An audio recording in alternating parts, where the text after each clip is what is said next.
Welcome. My name is Abresh. So moving ahead further, we will be discussing in today's session few of the topics related to the agenda. So what do we have in today's agenda? What is functional testing? So we'll understand what is functional testing, why is it so important, and why we are talking about functional testing. Then we'll move to Selenium. What is Selenium? Why it is gaining so much of popularity? Why is it so important for a tester to know Selenium? And then we will jump into Selenium and Python bindings, how Python is helpful in writing the script with Selenium. Then we'll start looking at the script. We'll try and understand the script a little bit. Then we'll try and understand what are the types of locator techniques available. A little gist I'll give you in today's session, wherein I'll explain you how to find out locators, what are the things are prerequisite. What you will learn today is about how to work with locators, how to find out the locators, and then a Facebook login test script we will write. Moving ahead further is what is functional testing. So functional testing is testing technique that is used to test the features or functionality of the system or a software. So there are certain specific needs of the software which we try to understand. So step one would be identification of functional functions that the software is expected to perform, whether those functions are being performed or not. Like for example, the login process, if the login is happening or not, if the login is able to give me success after valid entry of data or not, with invalid data, is it giving me error notification or not, all that comes over here. Creation of input data based on the functions specification. So based on your functions, you will prepare what input data you will require. Then determining of outputs based on the functions specifications. So if your function specifies that an invalid entry should result into a message displaying incorrect data entered or incorrect credentials, so then it should display that, so that you have to define it. Then step number 4 will be execution of the test cases. So when you create the test cases, you will be looking at these things. Then you create the test cases. When your test cases are created, you will compare with actual and the expected outcome. After your execution is done, you get some output. The response is then measured with the actual ones versus the expected ones. Then check whether the application works as per the customer needs or not. Even if the system is working fine, it may happen that your expectations are not met. So it may be that you have written, the developer has written some script and the code has given you the application, but the application is not as per the expectation of the client requirement. That also you have to make sure. That is why functional testing is the first priority when it comes to testers side. Functional testing is very, very important. Okay. Moving on to this, what is Selenium? Selenium is an web-based automation testing tool which allows you to test any web-based application. Okay, any web-based application you can test with Selenium. In Selenium, you have 4 types of components which helps you to perform different types of needs, which helps you to fulfill your different types of needs. When it comes to Selenium, as you know that Selenium is a web automation testing tool, you also need to know that Selenium has 4 components. One is Selenium IDE, as somebody says, it helps to record and playback. So Selenium IDE helps over there. So Selenium IDE helps you to record and playback the recorded steps. Then you have Selenium RC, that is called as remote control. Selenium RC is one of the tool which helps you to work with multiple operating system, multiple programming languages, but it was having some limitations, and because of those limitations and a better API, Selenium WebDriver was introduced, which helps you to write your scripts into the programming language that you prefer on the operating system that you prefer and the browser that you want. So you can test on multiple operating system using multiple browsers, multiple programming languages. You can use any. Out of that, anyone you can use out of the list of tools like C#, Perl, Java, PHP, Python, Groovy, Ruby. All these programming languages help you to write your script. There are various binding libraries available for each of the programming languages, and then you can work on Selenium. You can work with Selenium to automate your application. You can use Chrome. Somebody is more comfortable with Chrome, you can use that. You want IE or Safari or Edge or Firefox, any browser you can use. It works absolutely fine with all the browsers. That's why Selenium WebDriver is one of the most popular tool for web UI automation, and no better than Python can complete it in terms of automation in a broader range of web application. We'll come across about the need of Python, but if we talk about Selenium, the fourth component is WebDriver grid. So we call it as grid, but basically that works with usage of WebDriver. Selenium grid is designed to make sure that you can work with a connected environment. You can have virtual environments, you can test multiple machines, multiple operating system, multiple environments at a time with parallel execution on various machines. That's why Selenium grid was introduced. So you have four components, but out of that, currently we have only three. And the reason, the third one, that the fourth one, which is obsolete, and that is Selenium RC. It is obsolete because in Selenium WebDriver, they have removed all the limitations that were there with Selenium RC, as well as they have even enhanced Selenium RC better in terms of the API, the communication, the writing techniques, the scripts, the code, everything has improved a lot. And that's why Selenium WebDriver is working in the current market, and you can see almost every organization takes the use of Selenium into their projects. So you'll hardly see any company who have no projects at all on Selenium. Very, very less companies. Because why? Why this? Because we have Selenium available for free. It's an open source tool and it works with variety of environments. So there's no constraint that I want high level configuration of the system. I want Windows only. I cannot work with Mac. So there's no such limitations at all. And that's making it more user friendly for the learners, for the workers, for the employees who are working on various projects. So it's very, very easy for them. That's why it is one of the most popular automation testing tool from a decade or more. Okay. Now, coming back to Selenium, why it is so important and what exactly it is.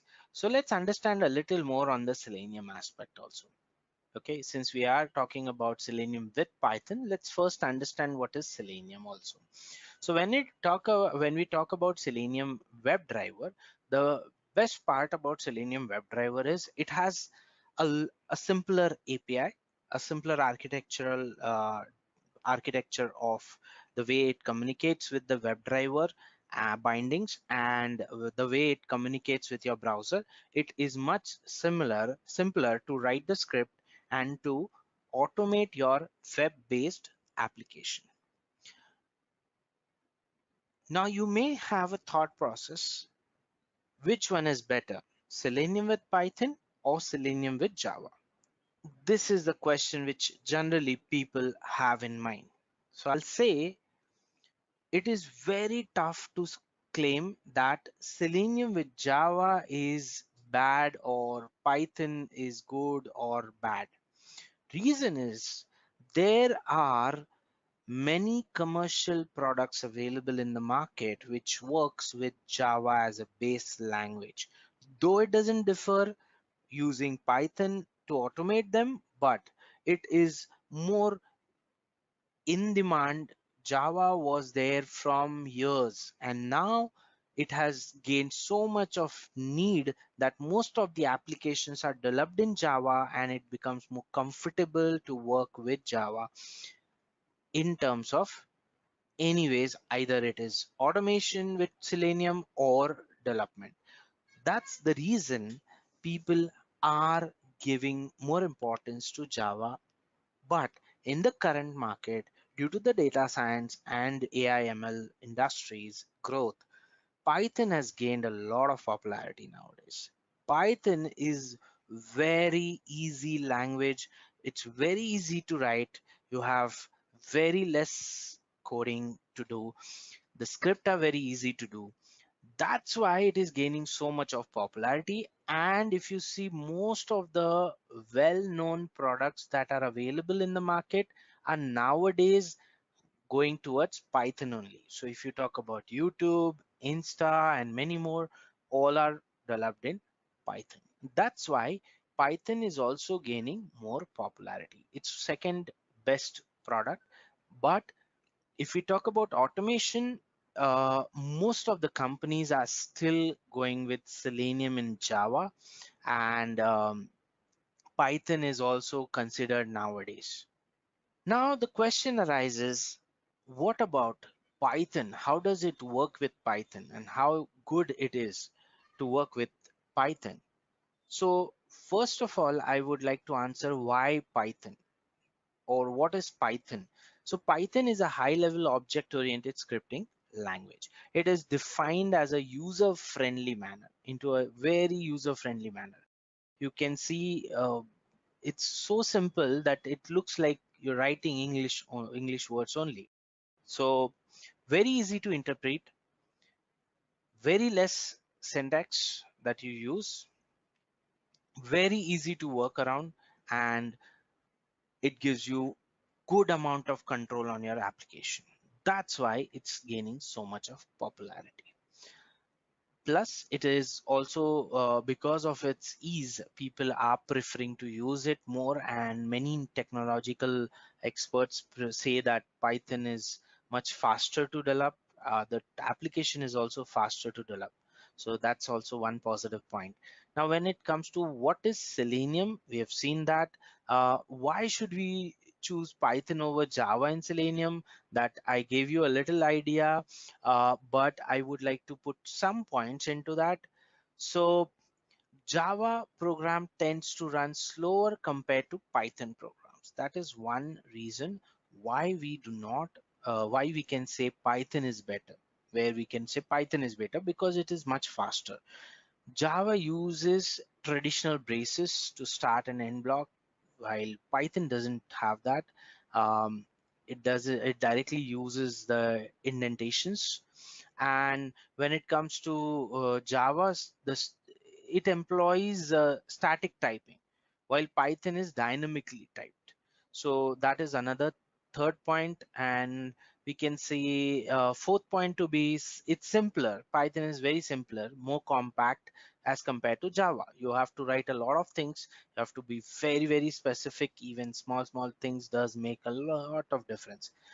Though that is there with Python also, but it's comparatively very easy to learn. That's why Python is given more importance. When it comes to Selenium with Python bindings, what is why Selenium is Selenium, and how Selenium helps us in automating the task is very simple. Selenium, that is WebDriver. Here now onwards we'll consider only WebDriver as a part of the course, as a part of the webinar. So please focus only on the WebDriver aspects. Record and playback is something which we usually do not do as of now, because still IDE, Selenium IDE, the integrated development environment tool, is still undergoing with a huge major changes, and it's still not that stable enough to use as a professional level, at a corporate level.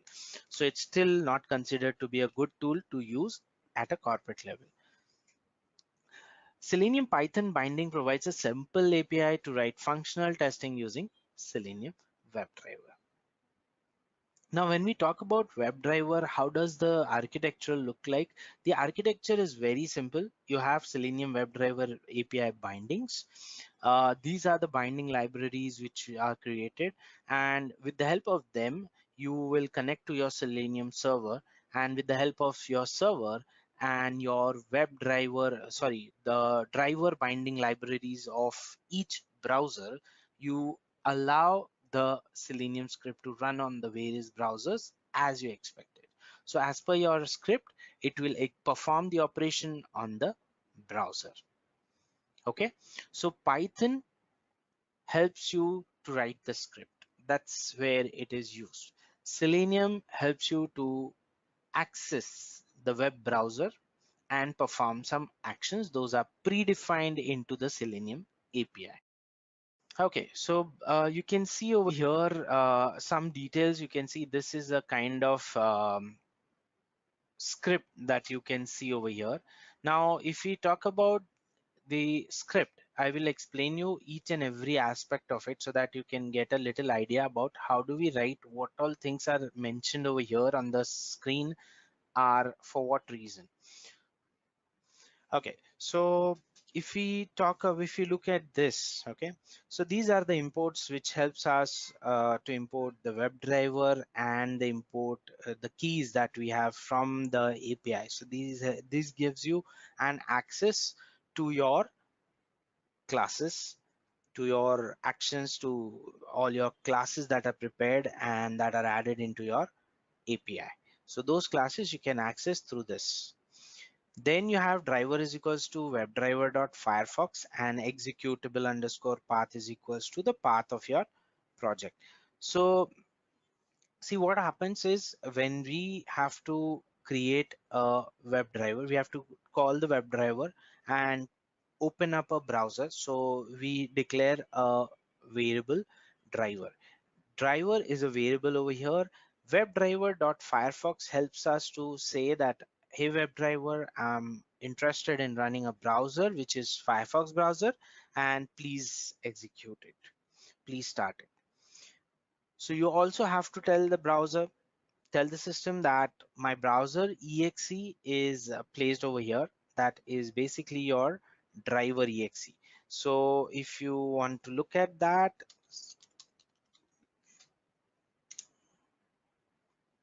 let's go to the Selenium hq.org. So this is the official website of Selenium. If you can see over here, it has changed a lot now. So recently they are going to release version 4, which is in process, almost released, but it's still into an alpha stage. So they'll be releasing the final version soon. Now you can see that Internet Explorer driver server is available over here. Then you have various programming language binding libraries. This is for Python. Then Selenium IDE is available. Third-party browser driver bindings and plugins are available over here. If you extract this is the documentation of various browsers. How do we communicate? How do we write a script? Everything is mentioned over here. Executable path. What is executable path? Executable path is basically a direction which specifies that your exe of your relevant browser that you want to automate is placed over here. The exe that you know is not the one. I'll tell you what is the exe I'm talking about. So we'll go to the we'll directly search for Chrome driver.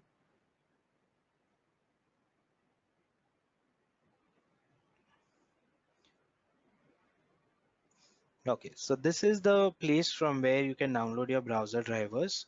Now, what happens with the process is when you want to automate using Selenium, you have to use browser driver binding libraries. Okay, what does that do and what is the role of them? Basically, when you try to communicate to a browser, since in the RC era, when RC was there in the scenario, there was a server which was acting as a mediator for the communication. But now with WebDriver, they have removed that RC that server need, right? So now what happens is it directly communicates to the browser, but it cannot directly put the same commands for the browser, right? So there has to be some converting point. And that's why, since browser companies also don't want to share their script so that your internal things are available to outside party, that's why they have prepared a drivers. There are drivers which acts as a front end, and they display only limited resources to the browser, to the Selenium API, and then with that the communication happens. So it acts again, it still acts as a mediator, but it doesn't occupy any time for it. So WebDriver is an API. WebDriver is an class in Selenium which communicates with the driver exe files, and it triggers the driver to start the web browser and then start taking up, with the help of the driver variable. We are trying to communicate with the browser saying that do this, do that, do this, right? So that's how the process works in this. Now for that we need each browser's exe file. There is an exe file available for each of the browsers. Most of the browser works with exe format, and basically the exe driver binding library is required, and that's available over here on this page. So I'll show you download all versions available in downloads. So if you click over here, it takes you to a list of versions. Now for this you need to check which is your browser. So go to this and take the help about Google Chrome. So you can see version number 78, that is what is available in my system. So I will go for version number 78, and based on that I can just scroll it down. You can see supports Chrome version 78, right? That means I can work with 78 version using this file. So click on this and you need to download this zip file. So click on this and you can see it is getting downloaded over here. I have already done that, but still I'll do it. So you can see over here we have an zip file downloaded. I'll just go to that, right click and extract all.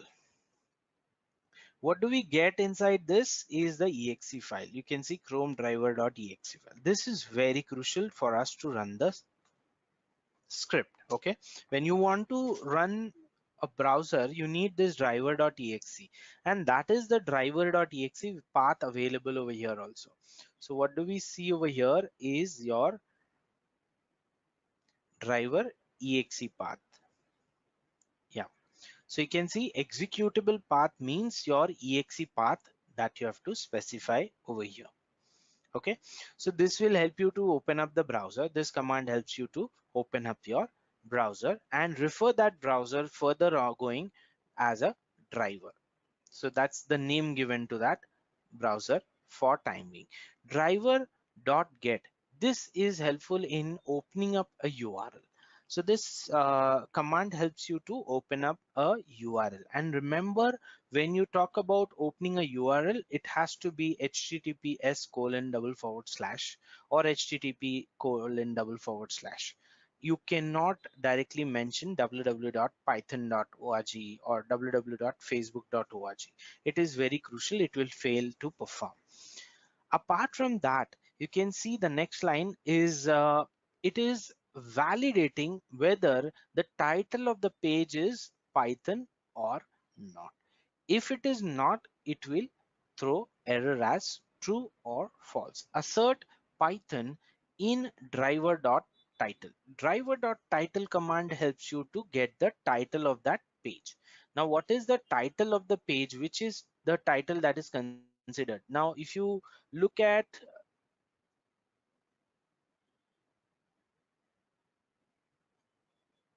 yeah, okay.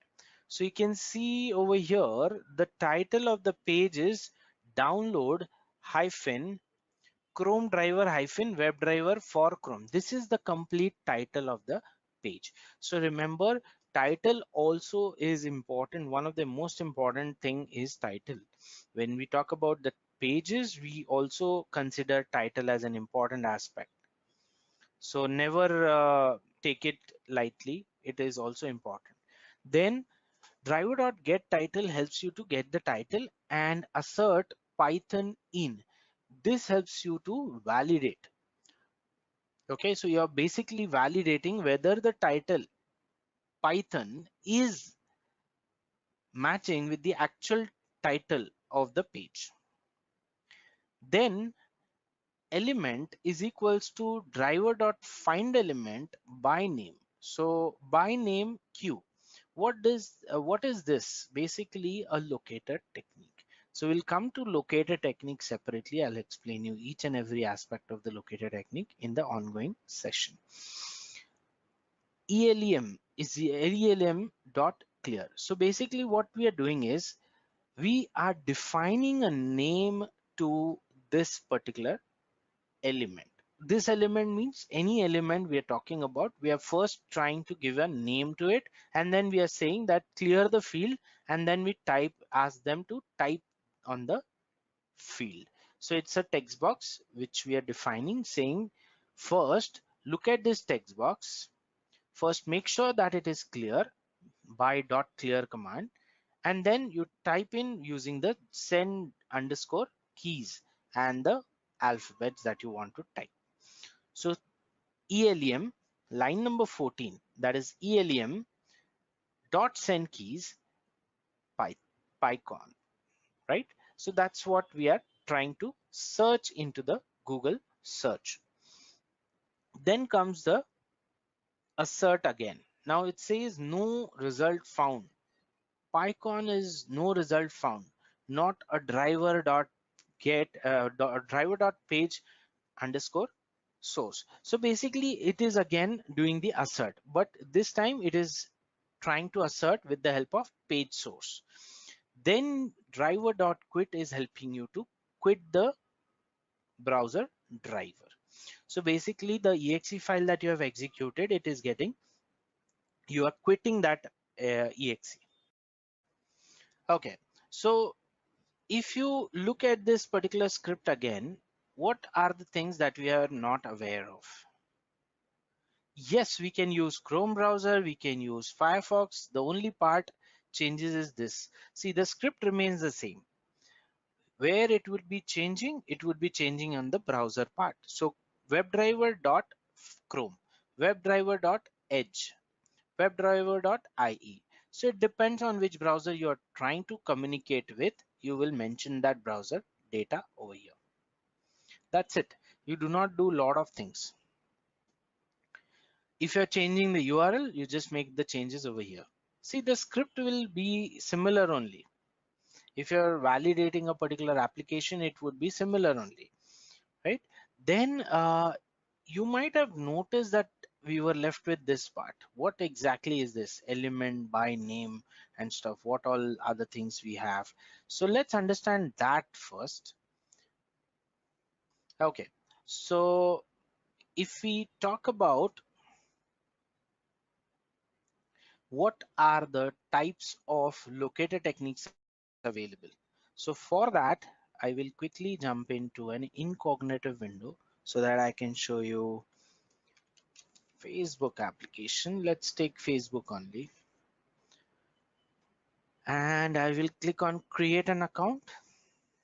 Okay, so this is my page. Let's open it into, okay, this is how it looks like. Right click and you have this option inspect.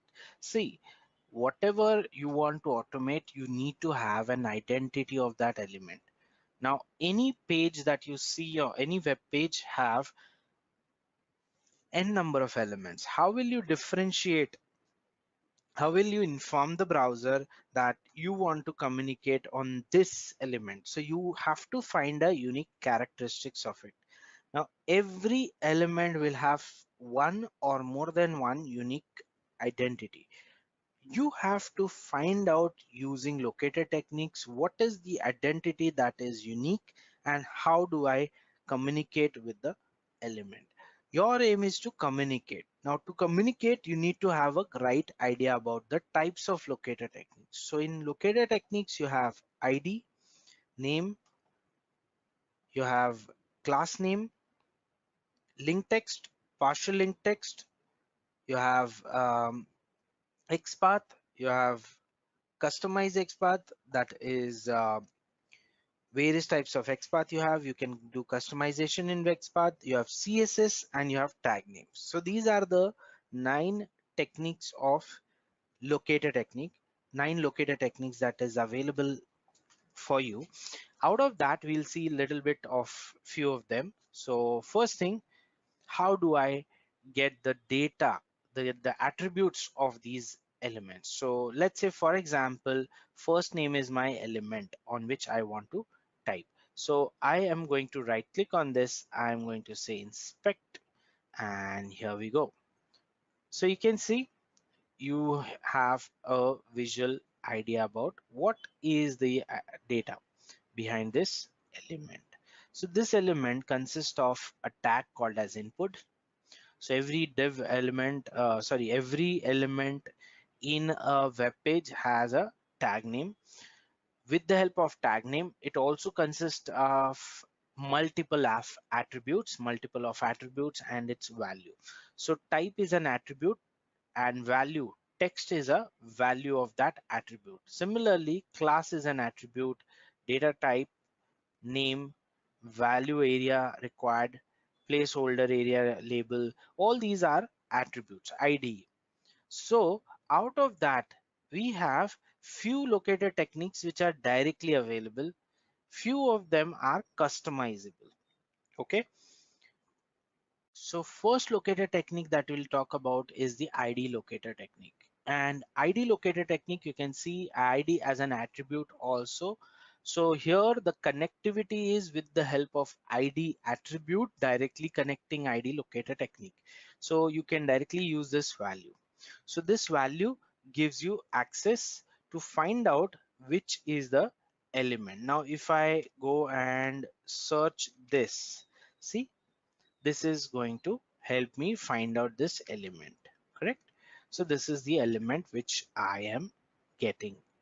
So u underscore 9 underscore b is the value of ID locator technique. Okay, then comes the next technique, and that is name locator technique.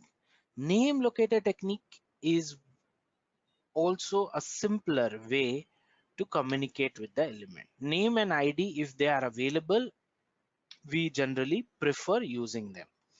If not, and if we get any kind of failure, then we move to any other technique. Otherwise, we prefer using them. So first name over here is your value of the name locator technique. Now, if you go back to your presentation, yeah. So if you look at this, driver dot find underscore element by underscore name q. So we are using python.org. Let's try and open up that also. Let's keep it side by side. Okay, and I will just open up my inspect element. I do not know which is my element that is mentioned over here. I don't know. Okay, so I'll try to search that. So over here I will put it in this name is equals to within colon I will say q.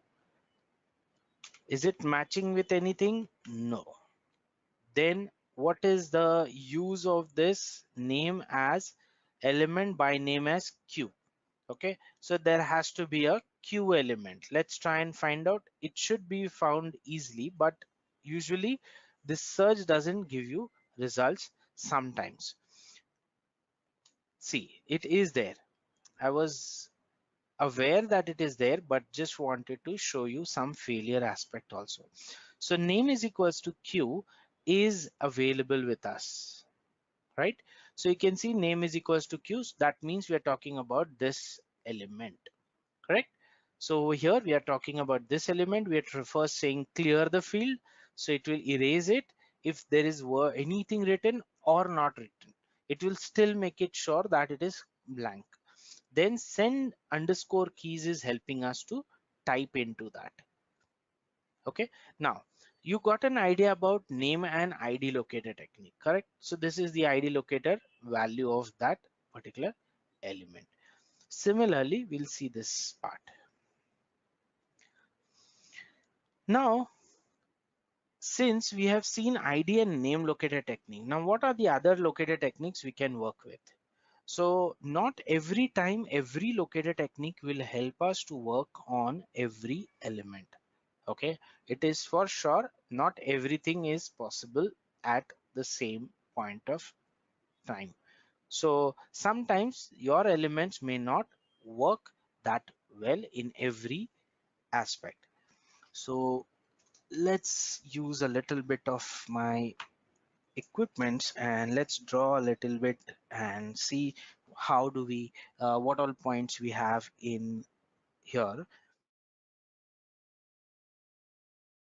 Okay, so what all type of locator techniques we have? We have ID, then we have name, then we have class name, then we have link text, then we have tag name. Okay, we have partial link text. Then we have tag name. Then we have customized variants, and that is XPath CSS. So these are the variety of locator techniques that are available. So we have seen ID locator techniques, we have seen name locator technique, we have to see class name locator technique. So let's go back to the browser.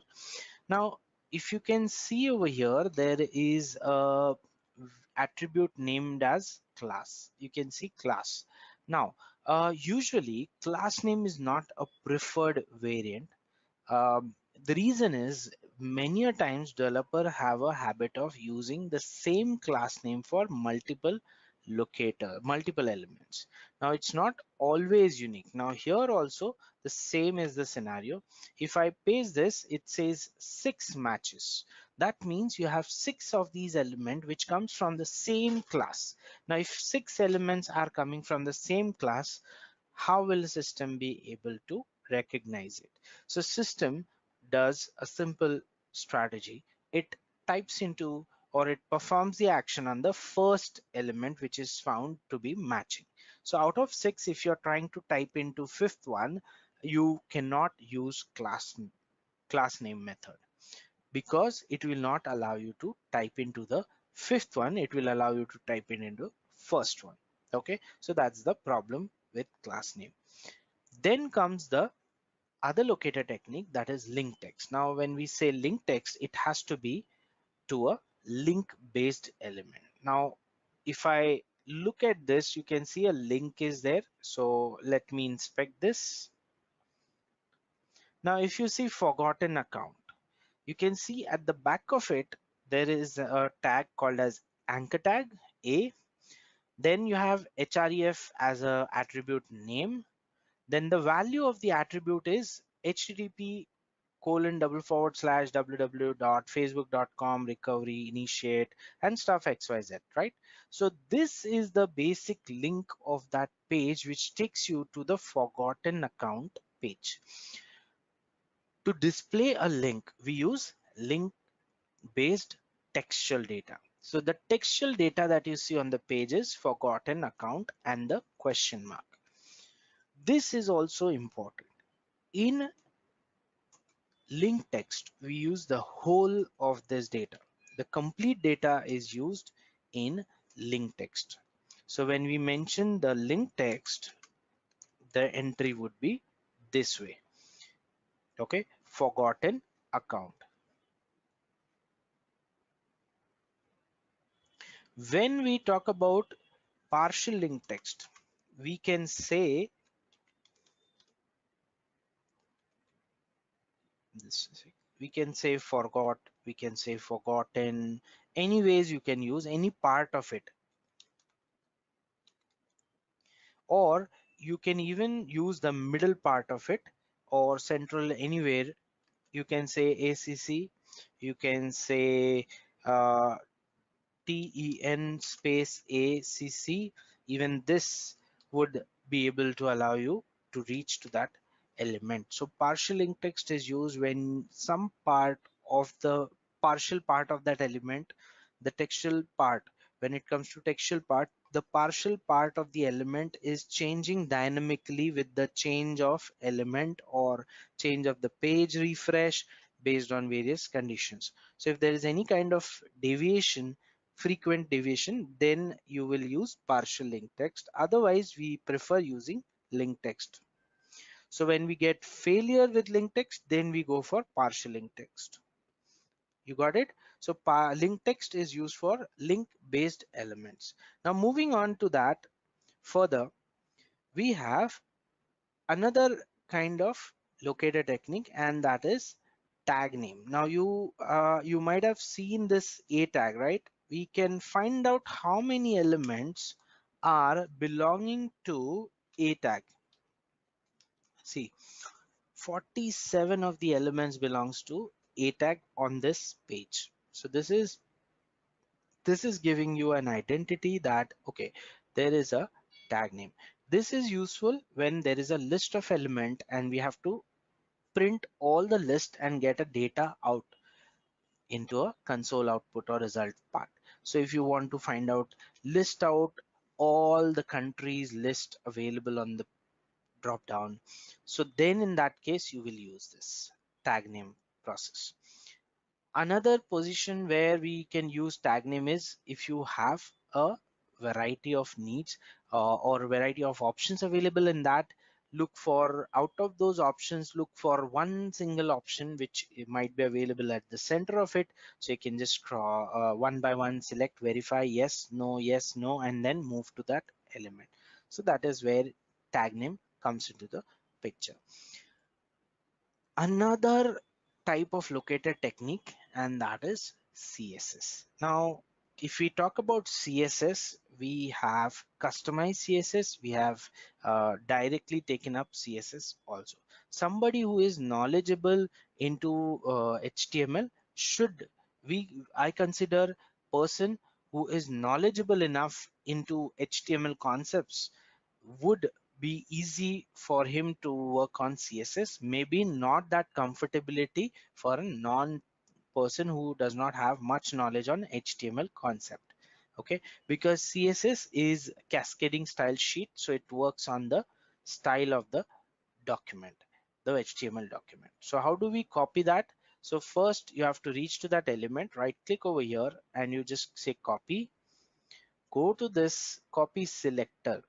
Copy selector gives you CSS. Copy this. If I just paste it over here, you can see how it looks like. Okay, so it varies from element to element and the positioning of that element. So this is CSS style, cascading style sheet. Another thing is CSS can be customized based on your knowledge. If you have good knowledge, you can create your custom CSS also. We'll not be going deep into CSS part. We'll go a little deep into XPath. We'll try and understand XPath, a bit of it. Okay, let me take a screenshot of the page. Okay, so I'll just give you a little idea of it. Okay, so with this, I'll try to give you a little explanation which is easy for you to understand. When we talk about XPath, customize XPath. So first thing is, what is XPath? XPath is the exact path of that particular element. Okay, so let's say for example this is your element. How do I reach to this element? You have to enter this div, open this, then this, then this, then this, then this, and this way you continue further and reach to this. So if we talk about creating an XPath for this, I would consider this as an there are two ways to work with XPath. One is absolute XPath and one is relative XPath.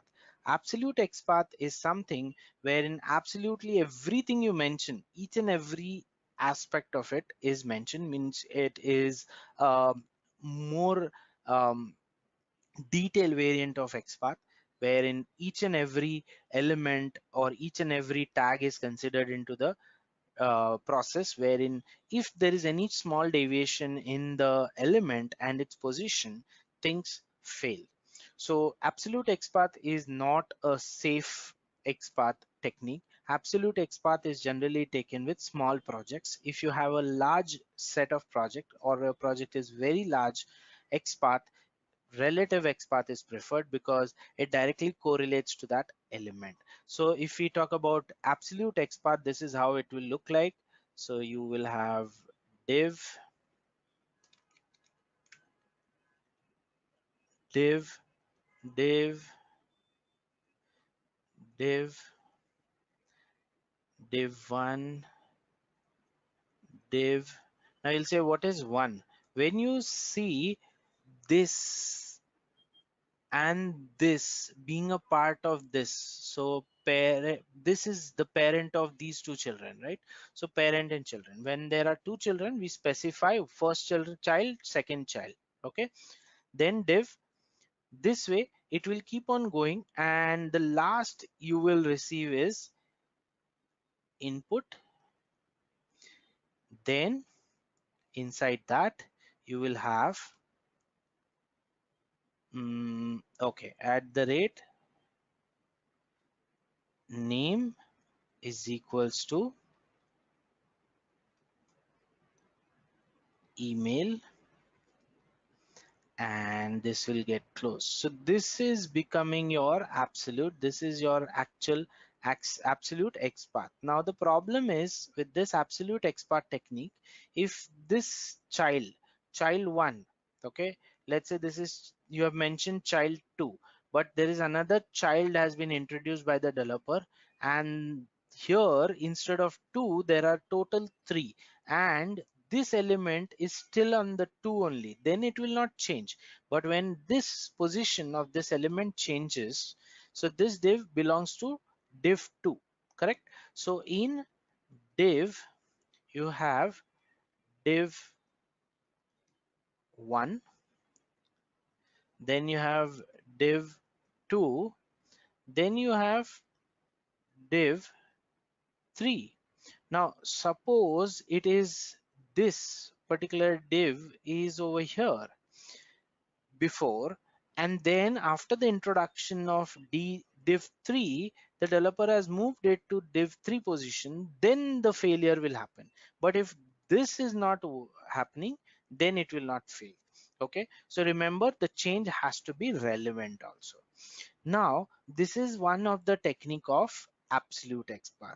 We do not use absolute XPath in reality. So what do we use? We use relative XPath. Now what is relative XPath? Erase all.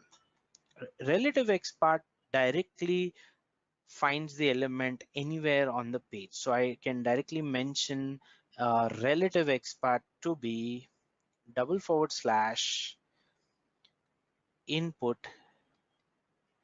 within the bracket @ name is equals to within colon email. Here we go. So this becomes my relative XPath. In relative also, we can do a lot of customization. Got it? So that's how the relative XPath works. Now I'll create a relative XPath over here and type in and show it to you. Double colon, /, then input as the tag name because the tag name was input. Then into the square boxes, I will mention the attribute selector first. So this @ symbol helps me to select the attribute. The attribute name is name, which is equals to the value of the attribute, and that is email. So when I do this, you can see the highlighted one is yellow. Now I'll just move back to the default format. That is this. Okay, let me select something else. Okay, I'm selecting this, but when I put this over here, it directly takes me to this element. So this is my element. Which is my element? This is the element which I have the XPath of. So this is how XPath is created. Getting it? Okay.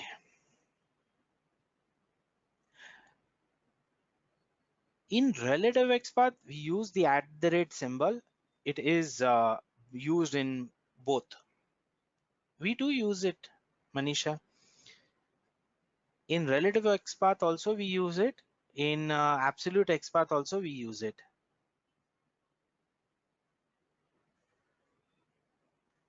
But there are various types of XPath also. In XPath you have a lot of customization. You can customize based on the functions, based on the operators. XPath, there are multiple types of XPath. I'll just use this to explain you. So when it comes to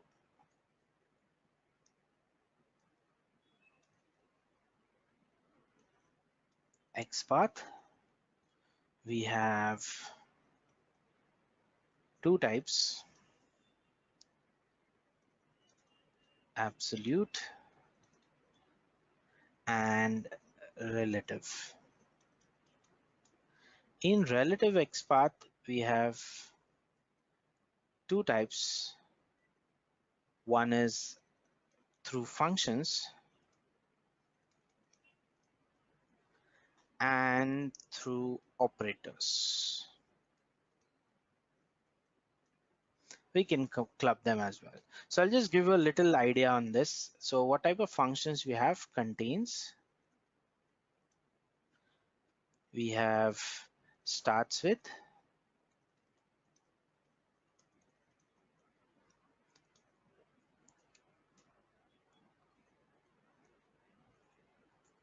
we have contains, starts with, and then following, and we have preceding. Then in operators we have AND operator, we have OR operator. Okay, so these are the types of relative XPath through which you can make a lot of customization. You can club them also. It can be clubbed together or it can be used either ways. It's up to you. So there are various things. We will be discussing them a little more detail in the various sessions that we have. So let's go back to the presentation again, and yeah, so the help of that we are developing the script. So let's take a little idea on the screen as well. So locator find element by underscore ID. So from ID is equals to login form. So by underscore by, see, what are we saying with this command? The command that you see over here is we are saying, we are telling our driver to look at and to find something. What you have to find out? To find something with the help of a by locator, by technique, by class, with the help of by class, using the name locator technique. And with the help of name locator technique, you can specify the name or any locator technique that you want to find with, you can use that. Okay, so with this you can work on various elements. That's the reason locator techniques are very crucial over here. So link text, partial link text, tag name, and various things are. I've given you an explanation in one go.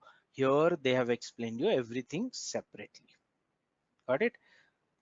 And we have seen the Facebook login page also. So that's the overall agenda that we have for today. So thank you so much. Have a great life. Bye bye, guys. Thank you.